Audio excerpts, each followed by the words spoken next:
General Medicaid warning. The views expressed in 5-ish minute lore, the lore delivered in rants, are sanctioned by their scholar progenium as excess rageous. Prolonged exposure can result in loss of IQ, high blood pressure, random outbursts, and blunt force trauma to the skull, resulting in unconsciousness. Please consult your local physician for more information. Sigismund, the First Templar. The man so deeply embedded in the ways of sheer chaddery that he managed to badass his way back into Daddy's good graces when he was super ultra disowned by him. Yes. This isn't gonna be a rant video. This is resounding praise of the absolute unit of a space marine that is Sigismund. Where do I even start? I mean, seriously, how can I even start with this magnificent bastard? His name comes from the sound his doctor made on the day of his birth, after the doctor slapped him and the newborn Sigismund crushed his larynx from the affront to his pride. Life is multiple choice, and Sigismund not only got straight A's, but he chose violence every time. You know someone is built differently when you hear a Primarch refer to them as death itself. He was Dorn's right-hand man during the Great Crusade and is known for 3 things. 1, being almost supernatural in combat. 2, being so zealous to the crusade it bordered on a religion in its own right. And 3, always checking the box for homicide when it came to dealing with the enemies of man. Horus was jealous of him because not only did Sigismund do the whole bald is beautiful routine before Horus did, he just did it better. He was in charge of the first company of the Fist, known as the Templars, and was bro tier with Karn before he became the Betrayer due to them hanging out and beating up world eaters when he was assigned to go murdering people with them, and becoming known as the Black Knight. This is where he picked up the habit of wrapping chains around his fist and the handle of his weapon. When the heresy kicked off, Sigismund was one of the first outside of Isfahan to figure out that shit just got real, and the first Imperial Saint Euphrates Keeler told him he'd have to make a choice. He could take war without him by doing his duty, or not do his duty and die unremembered. But if he picked the second, his Primarch would need him but not have him at a crucial hour. Spoiler alert, he checked the box for war and stuck to Dorn like glue. Dorn wasn't sure why because hell, it's Sigismund. He had just offered Sigismund the chance to go kill anything he could find, and his Templar first captain said, "Nah, it'll be fine." But then Sigismund told him he made the decision to stay by his dad because some hot blonde told him to do so. Dorn instantly disowned his ass, called him a dipshit, and then sent him to Mars to Ocean 11 in a ton of armor, which he then did. When he got back to Terra, Dorn confused the hell out of him by singling him out to make him into the Emperor's champion. At that point, Sigismund went from insane to, well...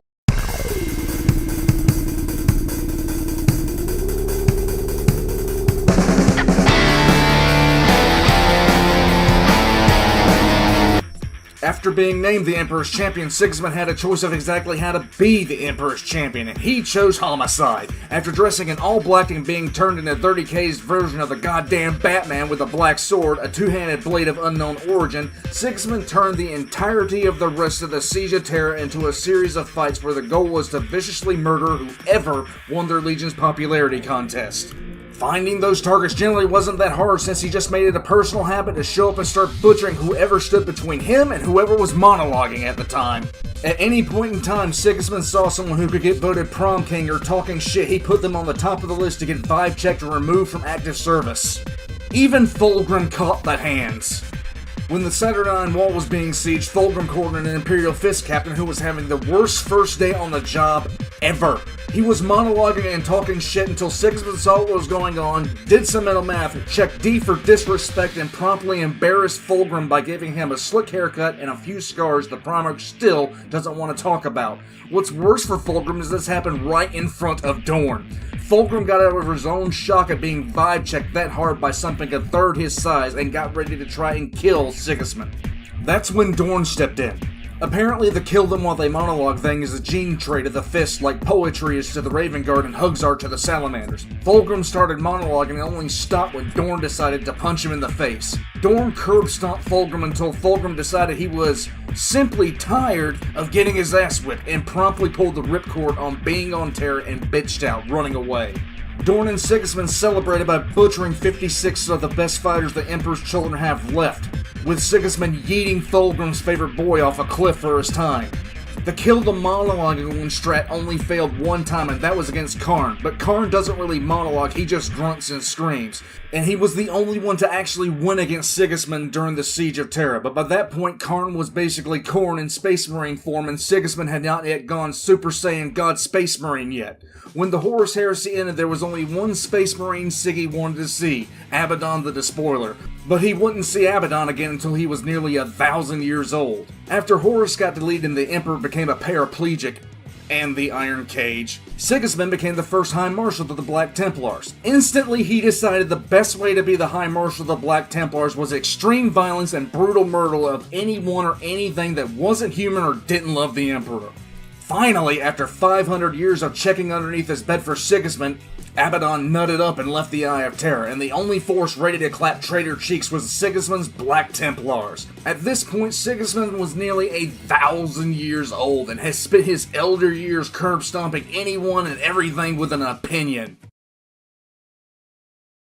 When Abaddon and Sigismund finally met, Abaddon tried his best to monologue his way to victory until Sigismund let him know that no matter how much he talked, he was still getting the hands. Abaddon and Sigismund squared off, and even though Sigismund was over 1,000 years old, he still fought Abaddon to a stalemate.